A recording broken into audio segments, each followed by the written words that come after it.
Hello everyone. तो इस video में हम लोग ये सीखेंगे कि आप लोग एसबीआई पीओ का जो ऑनलाइन फॉर्म निकल चुका है जिसमें कि 2000 वैकेंसीज आपको मिली हैं। 2000 वैकेंसीज के लिए जो फॉर्म फिल हो रहे हैं वो आप कैसे फिल कर सकते हैं, उसमें आपको फिल करते टाइम क्या क्या गलतियां नहीं करनी है वो हम इस वीडियो में सीखेंगे। ठीक है। तो सबसे पहले तो आप लोगों को जाना है एसबीआई की जो ऑफिशियल वेबसाइट है यहाँ पर। ठीक, यहाँ पर आपको दिख रहा होगा ये एसबीआई की ब्रांडिंग, आपको लोगो दिख रहा होगा एसबीआई का। जो ऑफिशियल वेबसाइट है एसबीआई की, ये जिसका लिंक है, और इसका जो लिंक जो है वो डिस्क्रिप्शन बॉक्स में भी आपको वीडियो में मिल जाएगा। इस वेबसाइट पे आपको सबसे पहले जाना है। पहले तो कुछ इंपॉर्टेंट नोटिफिकेशन, कुछ इंपॉर्टेंट डेट्स, कुछ इंपॉर्टेंट इवेंट्स जो है वो आपकी जो वेबसाइट है वहीं पर ही मेंशन्ड है कि जो ऑनलाइन रजिस्ट्रेशन का प्रोसेस है वो स्टार्ट कब से होगा, 14 नवंबर 2020 से। ठीक, और एंड कब तक होगा, यानी कि कब तक आप रजिस्टर कर सकते हो, तो वो है 4 दिसंबर 2020। और जो एडिट कर सकते हैं आप अपने एप्लीकेशन डिटेल्स को, वो भी कब तक कर सकते हैं, 4 दिसंबर 2020 तक। ठीक है। और अपना एप्लीकेशन स्टेटस, अपना एडमिट कार्ड नहीं, एप्लीकेशन स्टेटस डाउनलोड करने का जो लास्ट डेट होगा वो क्या होगा, 19 दिसंबर 2020। और उसके बाद फी पेमेंट जो है वो आप ऑनलाइन मोड से कर सकते हो, उसकी जो लास्ट डेट है वो क्या है, 4 दिसंबर 2020। आप 14 नवंबर से 4 दिसंबर तक फी पेमेंट कर सकते हैं। ठीक है।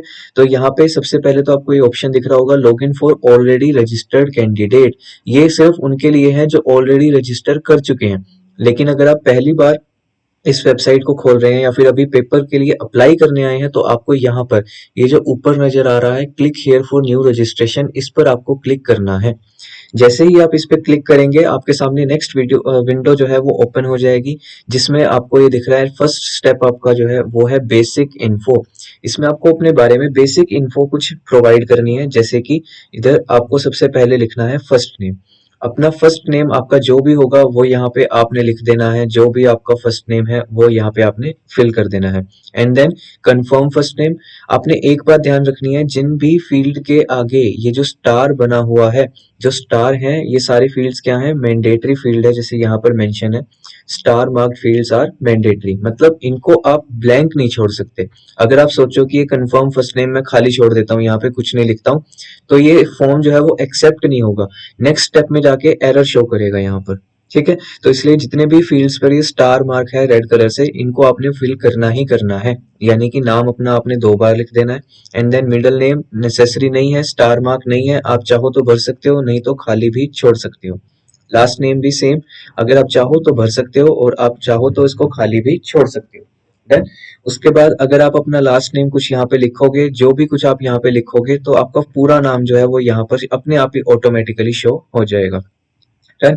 चलें, नेक्स्ट आपके पास आता है मोबाइल नंबर। आप अपना मोबाइल नंबर यहाँ पर भरिएगा, और मोबाइल नंबर ऐसा भरिएगा जो कि कुछ मतलब जिस पर एसएमएस वगैरह आ सकते हो। ठीक है। जो एक्टिव हो मोबाइल नंबर वही आप यहाँ पे भरना।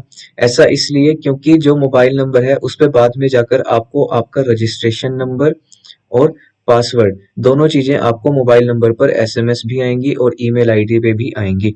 ठीक है। तो आपने यहाँ पर 2 बार मोबाइल नंबर भरना है। अगर कोई ऑल्टरनेटिव मोबाइल नंबर देना चाहो तो आप दे सकते हो, ऑप्शनल है, आपकी मर्जी है। ठीक है। नेक्स्ट आपके पास ऑप्शन आएगा मोबाइल नंबर के बाद ईमेल आईडी। ठीक है। ईमेल आईडी यहाँ पर आपने कैसे लिखनी है, जैसे यहाँ पर मैंने ईमेल आईडी लिखी ज्ञानम.कॉलेज। ठीक है। उसके बाद आपने बस इतना ही लिखना है यहाँ पे, ज्ञानम.कॉलेज, एट द रेट से लेफ्ट साइड वाला पार्ट, एट द रेट, जब आप यहाँ पर देखो एट द रेट पहले से लगा हुआ है और ऑप्शन है डोमेन नेम। जैसे ही आप इस विंडो पे इस वाले बटन पे क्लिक करोगे तो आपके सामने अपने आप ऑप्शन खुल जाएंगे, @gmail.com या @yahoo.in, जो मर्जी ऑप्शन आपके सामने ऐसे ओपन हो जाएंगे। ठीक, जो आप यहाँ पे सिलेक्ट करोगे वो आपके यहाँ पे आ जाएगा, शो हो जाएगा। ठीक है। फिर कंफर्म ईमेल आईडी में यहाँ पर इस बॉक्स में आपको अपनी पूरी ईमेल आईडी लिखनी है, जैसे ज्ञानम.कॉलेज@gmail.com। यहाँ पे आपको अपनी पूरी आईडी लिखनी है। यहाँ पर आपने फुल जो आईडी है पूरी डोमेन नेम के साथ वो यहाँ पर लिखना है। एंड देन उसके बाद नेक्स्ट बॉक्स में आपको ये जो सिक्योरिटी कोड दे रखा है, कैप्चा कोड, वो आपको यहाँ पर फिल करना है। VT5ZW आपके पास और होगा, वो आपको यहाँ पर फिल करना है। ठीक है, देन उसके बाद आपने ये जो सेव एंड नेक्स्ट बटन है यहाँ पर क्लिक करना है। अगर कोई भी एरर होगा इस पेज में, एरर का मतलब क्या है, जैसे मान लो आपने स्टार मार्क्ड फील्ड्स को फिल नहीं करा, तो ये सेव एंड नेक्स्ट नहीं होगा। यहीं पर ऊपर आपके पास इस एरिया में आपके पास एक मैसेज आ जाएगा कि इस पेज पे कुछ एरर है, और यहाँ पर पेज पे दिखा भी देगा, रेड कलर से दिखा भी देगा कि इस वाले फील्ड में एरर है या फिर इस वाले फील्ड में एरर है। ठीक है, पर अगर कोई एरर नहीं है तो आप सेव एंड नेक्स्ट पे क्लिक करेंगे। सेव एंड नेक्स्ट पे क्लिक करने के बाद नेक्स्ट विंडो जो आपकी सेकंड नंबर का जो पॉइंट है, जैसा कि आप देख सकते हैं यहाँ पर अब ओपन हो चुका है, जो कि है फोटो एंड सिग्नेचर। डन। इसमें आपको अपना फोटो एंड सिग्नेचर अपलोड करना है। ठीक है, उसके बाद आपने आपका जो रजिस्ट्रेशन नंबर है और आपका जो पासवर्ड है वो आपके पास यहाँ पर लिखा हुआ आ जाएगा। आप चाहो तो इसका स्क्रीनशॉट ले सकते हो, प्लस आप अगर चाहो तो आपका ये जो रजिस्ट्रेशन नंबर और पासवर्ड है, जो आपने पिछले स्टेप में अपना फोन नंबर लिखा था, अपना मोबाइल नंबर लिखा था, उस पर भी आपको ये रजिस्ट्रेशन नंबर और पासवर्ड जो है वो मैसेज के थ्रू पहुंच जाएगा। प्लस आपकी ईमेल आईडी जो फिल करी थी, ईमेल आईडी पे भी आपको मेल आ जाएगी। ठीक है, डन। तो इसे आप संभाल कर रखिएगा, दोनों को, मेल को भी और ये फोन नंबर पे जो मैसेज आया है उसको भी। ठीक है, फिर उसके बाद आपने यहाँ पर चूज फाइल पे क्लिक करके अपनी जो फोटोग्राफ है उस फोटोग्राफ को सेलेक्ट करना है और यहाँ पर अपलोड करना है। एक बार फोटोग्राफ अपलोड करने से पहले इस वाले पॉइंट को ध्यान से देखिएगा, guidelines for uploading of photograph and signature, क्योंकि इसमें सारे रूल्स लिखे हैं कि फोटोग्राफ जो है वो कैसी होनी चाहिए, कितने पिक्सल्स तक की होनी चाहिए, 200x230 पिक्सल की होनी चाहिए, 20 से 50 केबी के बीच में होनी चाहिए फोटोग्राफ। ठीक है, इतना ही साइज होना चाहिए, इतने ही पिक्सल्स होने चाहिए। देन जो सिग्नेचर होगा वो भी आपको जेपीईजी फॉर्मेट में ही यहाँ पर अपलोड करना है। ठीक है, याद रखनी है ये सारी चीजें जो है वो जेपीईजी या जेपीजी फॉर्मेट में ही होनी चाहिए, उसी में ही आपको अपलोड करनी है। और ये जो सिग्नेचर है, सिग्नेचर की जो फोटो है यानी कि जो फाइल है उसका जो साइज है वो 10 से 20 केबी के बीच में होना चाहिए, और जो फोटोग्राफ का साइज है वो 20 से 50 केबी के बीच में होना चाहिए। ठीक है, एंड देन आप यहाँ पर जब भी फोटोग्राफ फिल करोगे, जब भी अपलोड हो जाएंगे तो यहाँ पर आपको आपकी फोटोग्राफ दिख जाएगी। ठीक है, और यहाँ पर आपको आपका सिग्नेचर भी दिख जाएगा। ठीक, यहाँ पर दोनों ही प्रीव्यू आपके पास होंगे कि कैसे कैसे आपके फोटोग्राफ और सिग्नेचर शो हो रहे हैं। और फिर उसके बाद आपने ये जो नेक्स्ट दिख रहा है यहाँ पर आपको, आपने नेक्स्ट पे क्लिक करना है, और नेक्स्ट पे क्लिक करने के बाद आपकी जो नेक्स्ट विंडो है वो ओपन हो जाएगी। तो नेक्स्ट विंडो अपने पास ओपन हो चुकी है। नेक्स्ट विंडो में डिटेल्स आपकी जो है वो आपने फिल करनी है। डिटेल्स फिल करनी है आपने, थर्ड पार्ट है जो हमारा इस पूरे उसका प्रोसेस का। ठीक है, तो थर्ड पार्ट में आपने डिटेल्स फिल करनी है, जिसमें सबसे पहली डिटेल आपके लिए क्या मांगी गई है, वो है आपकी कैटेगरी। किस कैटेगरी से आप बिलोंग करते हैं, क्या आप एससी से बिलोंग करते हैं, एसटी से, ओबीसी से, जनरल से या ईडब्ल्यूएस से। जिस कैटेगरी से आप बिलोंग करते हैं वहां पर आपने टिक कर देना है। टिक करने के बाद ये जो ये जो आपके सामने सर्कल सा नजर आ रहा है ये ब्लू कलर से फिल हो जाएगा। ठीक है, अगर आपने ओबीसी सेलेक्ट करा तो, या फिर एस सी एस टी कुछ भी सिलेक्ट करा, तो आपके पास ये वाला डायलॉग बॉक्स जो है वो ओपन हो जाएगा। अभी आप देख रहे हैं इसमें मैं कुछ फिल नहीं कर सकता, लेकिन अगर मैं एस सी एस टी या ओबीसी कुछ टिक कर दूंगा तो इस सब कास्ट का जो डायलॉग बॉक्स है ये ओपन हो जाएगा। तो आपको यहाँ पे अपनी सब कास्ट लिखनी पड़ेगी, जैसे ओबीसी में आप अगर सैनी है तो आपको यहाँ पे सैनी लिखना पड़ेगा, या फिर और भी जो भी सब कास्ट आपकी है वो यहाँ पर आपको फिल करनी पड़ेगी। ठीक है, एंड देन अगर आपने जनरल सेलेक्ट करा है तो फिर ये यहाँ पे बॉक्स जो है वो ओपन नहीं होगा, यहाँ पर आप कुछ भी फिल नहीं कर सकते। उसके बाद नेक्स्ट आपके पास ऑप्शन आएगा, are you a person with benchmark disability. अगर आपने यस फिल करा तो आपके सामने ये जो ऑप्शन, ये जो डायलॉग बॉक्स हैं ये ओपन हो जाएंगे, ये अभी ओपन नहीं हुए हैं। अगर आप यस फिल करोगे तो आपको यहाँ पे मेंशन करना पड़ेगा टाइप ऑफ डिसेबिलिटी क्या है, सब टाइप ऑफ डिसेबिलिटी क्या है। ठीक है, और सब टाइप ऑफ मल्टीपल डिसेबिलिटीज, मतलब अगर एक से ज्यादा डिसेबिलिटी है तो वो यहाँ पर फिल करना पड़ेगा। लेकिन अगर आपने नो सेलेक्ट करा तो ये ऐसे के ऐसे ही रहेंगे, ये ओपन नहीं होंगे। ठीक, देन उसके बाद अगर आपने नो सेलेक्ट करा है तो आपके लिए ये वाले बॉक्स भी ओपन नहीं होंगे, क्योंकि ये डिसेबिलिटी से रिलेटेड ही सारे बॉक्स हैं कि आपके ये राइटिंग स्पीड अफेक्टेड है या नहीं, आप एग्जामिनेशन में कंपलसरी टाइम चाहते हैं या नहीं। तो ये सारे बॉक्स अभी ओपन नहीं होंगे क्योंकि हमने यहाँ पे सिलेक्ट करा है किसको, नो को। देन नेक्स्ट अपने पॉइंट पे जाएंगे तो अगला आपके पास पॉइंट ये आ जाएगा, ये सारे ऑप्शंस जैसे कि मैंने आपको पहले भी बताया था कि ये सारे ऑप्शंस आपके सामने आ जाएंगे। ठीक है, ये अभी ओपन नहीं होंगे क्योंकि हमने ऊपर नो पे क्लिक करा होगा। तो अगर यस पे क्लिक करा होगा तो ये सारे बॉक्स भी जो है वो ओपन हो जाएंगे। इनमें से किसी एक चीज पे आप टिक कर सकते हो, यस या फिर नो पर। ठीक है, ये एक मैंडेटरी फील्ड और मिल गया हमको, वो है religion to which you belong. आप किस रिलीजन से बिलोंग करते हैं। इस पे ड्रॉप डाउन मेन्यू पे आप एक बार क्लिक करेंगे तो जैन, हिंदू, बुद्ध, सिख, मुस्लिम, ये सारे ऑप्शन आ जाएंगे। आप जिस भी रिलीजन से बिलोंग करते हो वो आपने यहाँ पर सिलेक्ट कर देना है। ठीक है, whether you belong to religious minority community, क्या आप रिलीजियस माइनॉरिटी कम्युनिटी से बिलोंग करते हो। इफ यस तो आपने यस पे टिक करना है, अगर नहीं तो आपने नो पे टिक कर देना है। ठीक है, are you an ex serviceman, क्या आप एक एक्स सर्विसमैन है, अगर है तो आपने यस पे टिक करना है, अगर नहीं तो आपने नो पर टिक करना है। ठीक है, नेक्स्ट आगे अगर जाएं तो और नीचे स्क्रॉल करें तो अपने पास ऑप्शंस आएंगे। पीरियड ऑफ सर्विस, देखो अगर आपने पिछले स्लाइड पे यानी कि एक्स सर्विसमैन वाले उसमें अगर आपने यस पे टिक करा है तो ही आपके सामने ये वाला जो डायलॉग बॉक्स है ये ओपन होगा। ठीक है, अभी ये क्लोज्ड है, देखो इसमें अभी मैं कुछ फिल नहीं कर सकता। अगर आपने यस पे क्लिक कर दिया तो ये ओपन हो जाएगा, जिसमें आपको पीरियड ऑफ सर्विस मेंशन करना पड़ेगा कि कितने टाइम तक आपने जो है वो सर्विस करी है। ठीक है, उसके बाद नेक्स्ट आपके पास क्या है, प्लीज मेंशन द ओकेजन। आप कितनी बार ये जो एसबीआई पीओ का जो पेपर है वो कितनी बार आप दे चुके हो, कितने चांसेस आप ऑलरेडी अवेल कर चुके हो। क्योंकि आपको पता होना चाहिए एसबीआई पीओ में जो चांसेस हैं वो लिमिटेड होते हैं। एसबीआई पीओ के जो चांसेस हैं वो लिमिटेड होते हैं। इसका ये मतलब नहीं है कि आप पेपर फिल करना लिमिटेड टाइम पेपर फिल कर सकते हो। चांस का मतलब यहाँ पर होता है आपने कितनी बार मेंस एग्जामिनेशन दिया है। देखो साफ साफ यहाँ पर लिखा है कि appearing in preliminary examination will not be counted as a chance. मतलब अगर आपने सिर्फ पेपर भरा है और उसका प्री एग्जाम दिया है तो वो चांस में काउंट नहीं होगा। चांस में काउंट क्या होगा, चांस में काउंट वो होगा जब आपने मेंस एग्जाम दिया हो या फिर इंटरव्यू के लिए गए हो, वो आपका चांस में काउंट होगा। ठीक है, तो जितनी बार भी आप यहाँ पर पेपर दे चुके हो मेंस का वो आपने यहाँ पर फिल करना है, मैक्सिमम 1 डिजिट। क्योंकि 4 या 5 ही चांस होते हैं तो ऐसा आप 10-12 यहाँ पर लिख नहीं सकोगे। तो अगर नहीं दिया है तो आप 0 भी लिख सकते हो या फिर खाली भी छोड़ सकते हो, क्योंकि स्टार नहीं लगा है तो इसको खाली भी छोड़ सकते हैं। ठीक है, अगला, क्या आपका सिबिल स्कोर खराब है या फिर आपने रीपेमेंट ऑफ लोन या फिर रीपेमेंट ऑफ क्रेडिट कार्ड नहीं करा, तो इसमें आप फिल कर दोगे यस या नो जो भी है। ठीक है, तो ये सभी में आप लोग देख लेना और यस या नो जो भी आपका ऑप्शन होगा वो आप यहाँ पे सिलेक्ट कर सकते हो। जैसे यहाँ पर ऑप्शन है कि क्या आप क्लरिकल कैडरे में पहले से एसबीआई में एम्प्लॉय हो, यानी कि आप एसबीआई में पहले से क्लर्क लगे हुए हो। अगर यस, अगर हाँ आप पहले से क्लरिकल कैडरे में जॉब कर रहे हो तो यस, नहीं तो नो। ऑफिसर कैडरे में जॉब कर रहे हो तो यस, नहीं तो नो। अगर आप एक्स एम्प्लॉय हो क्लरिकल कैडरे में, अगर हाँ तो आप यस फिल करेंगे, अगर नहीं तो आप नो टिक करेंगे।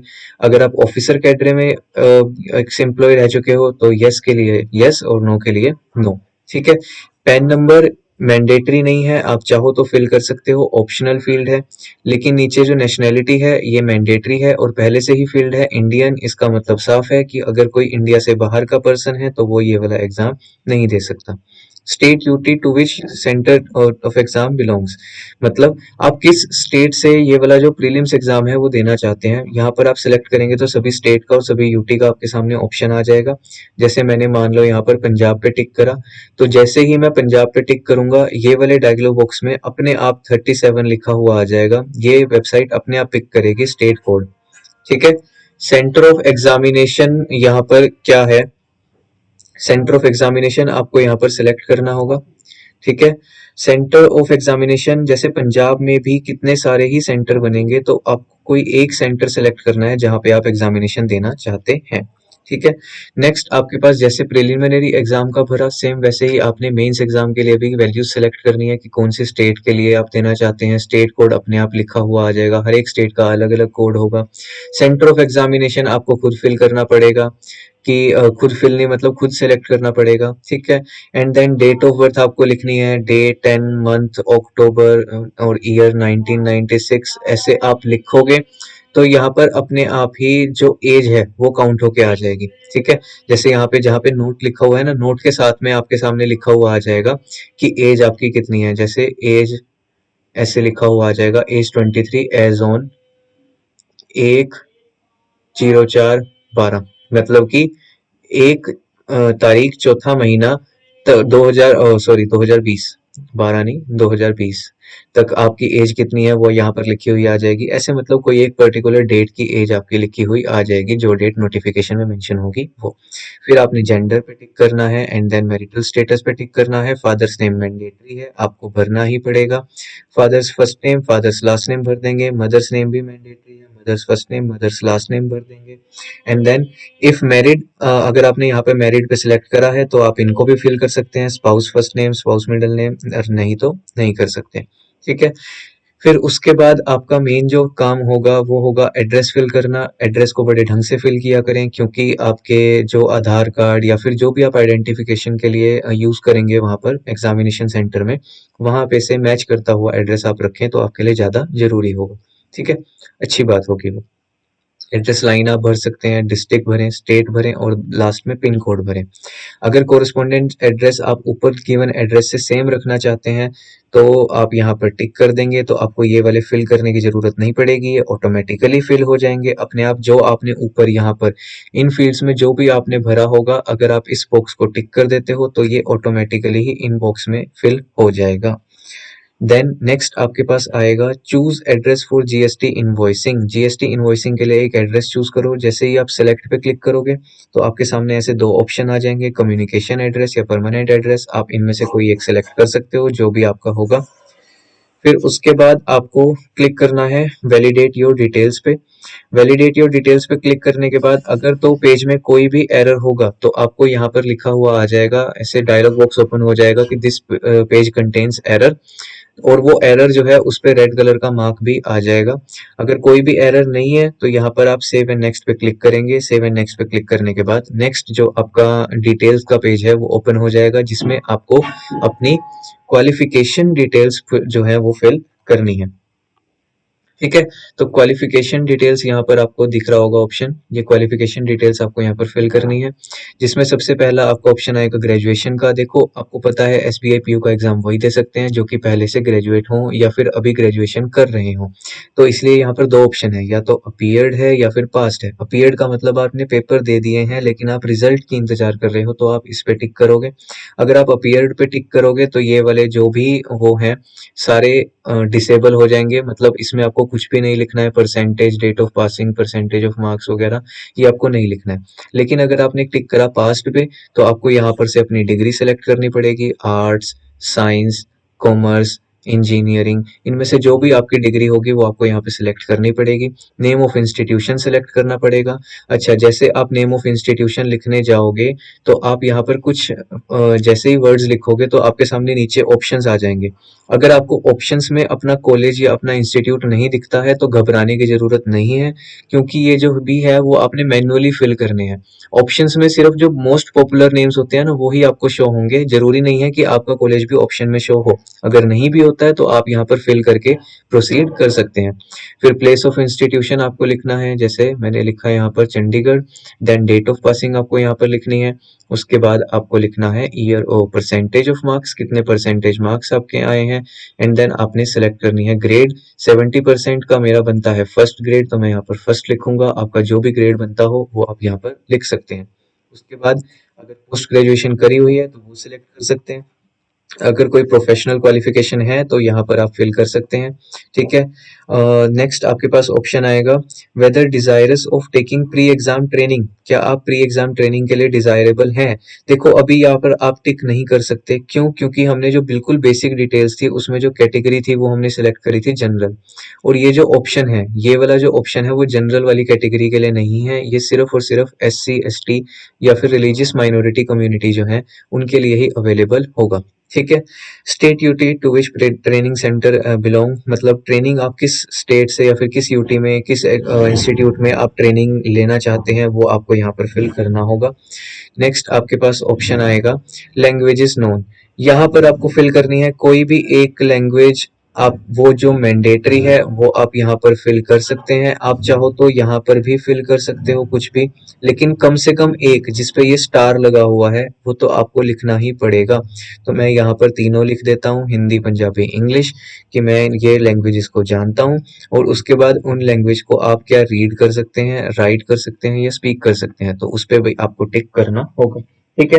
एंड देन फिर से वही प्रोसेस, वैलिडेट योर डिटेल्स करेंगे। अगर कोई एरर होगा तो यहाँ पर डायलॉग बॉक्स ओपन हो जाएगा कि दिस पेज कंटेन एरर, और जिस भी चीज में एरर होगा वो रेड कलर से आपको यहाँ पर दिख जाएगा। ठीक है। वो एरर को ठीक करने के बाद आप यहाँ पर सेव एंड नेक्स्ट पे क्लिक कर सकते हैं। सेव एंड नेक्स्ट पे क्लिक करने के बाद आपका यहाँ पर एक ऐसा सा एक वो खुल जाएगा कि ये विंडो खुलेगी, this is a preview of your registration details, मतलब आपकी जो भी डिटेल्स आपने फिल करी हैं वो सारी डिटेल्स यहाँ पर आपको मिल जाएंगी। ठीक है। जैसे फोटो यहाँ पर दिख रही होगी, फोटो के नीचे आपको ये बॉक्स दिख रहा है, confirm that this is my photo, तो आप जब तक इस बॉक्स पे टिक नहीं करोगे तब तक आप आगे नहीं बढ़ पाओगे। ठीक है। नेक्स्ट, जैसे मैंने यहाँ पर टिक कर दिया, उसके बाद नेक्स्ट आपके पास क्या ऑप्शन आएगा, सबसे नीचे यहाँ पर जो भी आपने भरे होंगे वो सारे सारे आपके आ जाएंगे। सबसे नीचे आपको ऑप्शन मिलेगा आई एग्री का, और यहाँ पर राइट साइड में आपको मिलेगा confirm that this is my signature का। आपको इस पे भी टिक करना है और आपको इस पे भी टिक करना है। ये तीन dialogue box, I agree, confirm my signature और कंफर्म माय फोटोग्राफ, इन तीन डायलॉग बॉक्स को कंफर्म करने के बाद आपको टिक करना है फाइनल सबमिट पे। नोट करें, जैसे आप फाइनल सबमिट पे टिक कर दोगे तो उसके बाद आपको यहाँ पर कुछ भी एडिट नहीं कर सकते। ये आपके पास डायलॉग बॉक्स ओपन हो जाएगा कि आप कुछ भी एडिट नहीं कर सकते, ये फाइनल सबमिट है। अगर आपने एक बार सबमिट कर दिया तो आपके पास ऐसी एक बॉक्स खुल जाएगा जो कि है पेमेंट बॉक्स। 750 रुपीज आपके सामने अमाउंट लिखी हुई है। सिक्योरिटी कोड, यही वाला सिक्योरिटी कोड आपने यहाँ पर फिल करना है जो आपको दिखाई दे रहा है, 4RX। ये सिक्योरिटी कोड फिल करने के बाद आप क्लिक करेंगे सबमिट पर।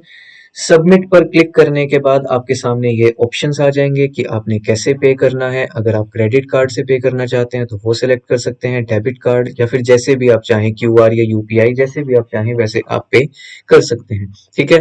पेमेंट करने के बाद आप वापस से अपने इसी पेज पर आ जाएंगे जो आपका होम पेज था, ऐसे से एक पेज पर आ जाएंगे। ठीक है, कि जो आपकी फी पेमेंट है वो सबमिट हो चुकी है।